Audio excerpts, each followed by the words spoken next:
Hi friends, welcome to Sanjana food blogs. ఈరోజు blog ఏంటిదంటే కంది పచ్చడి అనమాట. ఏంటంటే కొంచెం అల్లం వేసుకొని నెయ్యి వేసుకొని కలుపుకొని తింటే చాలా టేస్ట్ అనేది అల్టిమేట్ టేస్ట్, సూపర్ టేస్ట్ ఉంటుంది అనమాట ఈ పచ్చడి టేస్ట్. ఏంటంటే ఫుల్ ప్రాసెస్ చూపించేస్తాను, స్కిప్ చేయకుండా ఫుల్ ప్రాసెస్ అయితే చూసేసేయండి.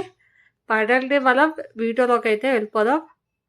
ముందుగా వచ్చేసి ఏంటంటే ఒక జల్లీని అయితే తీసుకోవాలి, కింద ఒక ప్లేట్ పెట్టుకోవాలి, కందిపప్పు అయితే వేసేసుకోవాలి. మీకు ఎంత కందిపప్పు కావాలో అంత కందిపప్పు, నేను ఒక హాఫ్ కప్ కందిపప్పు అయితే వేసుకున్నాను. దాంట్లో కొద్దిగా వాటర్ అయితే యాడ్ చేసుకోండి, మంచిగా కడుక్కోండి. ఏంటంటే కందిపప్పుని ఫస్ట్ కడుక్కోవాలన్నమాట మంచిగా.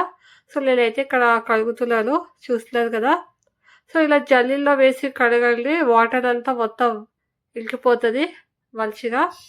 సో మొత్తం ఏంటంటే చూడండి, నేను ఇప్పుడు మీకు చూపిస్తాను. వాటర్ అనేది ప్లేట్లో అయితే మొత్తం వచ్చేసింది అనమాట. సో ఇలా ప్లేట్లో అయితే వచ్చేసేయాలి.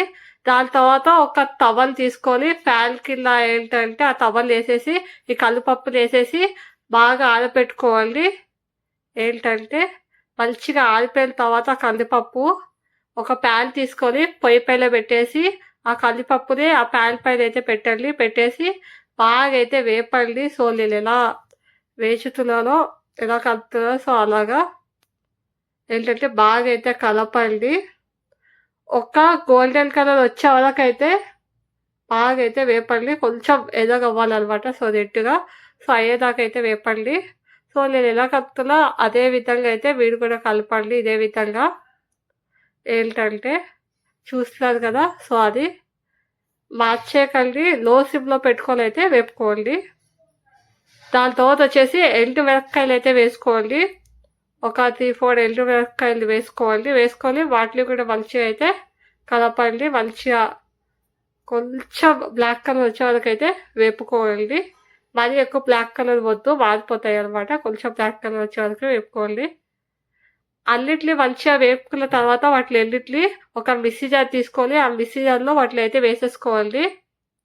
ఏంటంటే చల్లరైన తర్వాత ఫ్యాన్ కింద అయితే పెట్టండి, ఒక ప్లేట్లో వేసి చల్లరైన తర్వాత వేసేయండి. అందులోనే ఏంటంటే అందులోనే కొంచెం చింతపండుని యాడ్ చేయండి. అండ్ అలాగే మీకు తగినంత సాల్ట్ అయితే వేసుకొని మంచిగా అయితే గ్రైండ్ చేసుకోండి. మెత్తగా గ్రైండ్ అయితే చేసుకోవాలి, మరీ మెత్తగా కాదు, కొంచెం గరుగ్గా ఉండాలి. సో అలాగైతే మొత్తం గ్రైండ్ చేసుకోండి వాటిని అన్నింటినీ. చల్లదైపోయిన తర్వాత ఏంటంటే దాని తర్వాత ఒక ప్యాన్ అయితే పెట్టుకోండి పొయ్యి పైన. ఆ ప్యాన్లో ఏంటంటే ఆవాలు ఇంకా జీలకర్ర వేసేసి బాగా అయితే వేపండి. అవి కొంచెం వేగిన తర్వాత ఏంటంటే అలాగే 3-4 ఎండుమిర్చిలు వేసేసి వాటిని కూడా బాగా అయితే వేపండి. నేను ఏ విధంగా కలుపుతానో సో అదే విధంగా అయితే కలుపుకోండి. మీకు చెప్పాను కదా, సో కొంచెం బ్లాక్ కలర్ వచ్చే వరకు అయితే వేపండి అని చెప్పేసి. సో అలాగే వేపుకోండి. దాని తర్వాత వచ్చేసి ఏంటంటే కరివేపాకు, కొద్దిగా కరివేపాకు అయితే యాడ్ చేసుకోండి. ఇక్కడ కరివేపాకు యాడ్ చేశాను. కరివేపాకు కూడా కొంచెం వేగనివ్వండి, కొంచెం బ్లాక్ కలర్ వచ్చేదాకా. ఏంటంటే కరివేపాకు కొంచెం వేగిన తర్వాత ఏంటంటే ఇక్కడ నేను ఇంగువ వేసుకుంటున్నాను. ఇంగువ వేసుకోండి, టేస్ట్ అనేది సూపర్ టేస్ట్ ఉంటుంది అనమాట పచ్చడికి. పచ్చడి అయితే చాలా బాగుంటుంది ఇంగువ వేసుకుంటే. కొద్దిగా ఇంగువ వేసుకొని మళ్ళీ ఒకసారి బాగా కలుపుకోండి. నేను ఏ విధంగా కలుపుతా అదే విధంగా. చూస్తున్నారు కదా, నావైతే అన్నీ వేగిపోయాయి అనమాట అవి పోపులు. నేనైతే ఇప్పుడు కలిపేసుకుంటున్నాను, మీరు కూడా ఇదే విధంగా కలిపేసుకోవాలి, పచ్చడి వేసేసుకోండి. చూస్తున్నారు కదా, కందిపప్పు పచ్చడి అయితే రెడీ అయితే అయిపోయింది.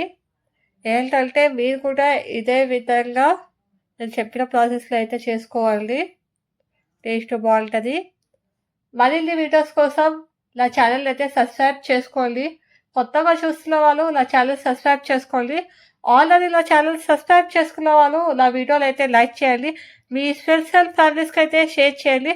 మీరు కూడా అలాగే ఒకసారి ట్రై చేసి చూడండి. ట్రై చేసిన తర్వాత ఎలా వచ్చిందనేది మీరు కూడా కామెంట్ బాక్స్లో అయితే కామెంట్ చేసేయండి.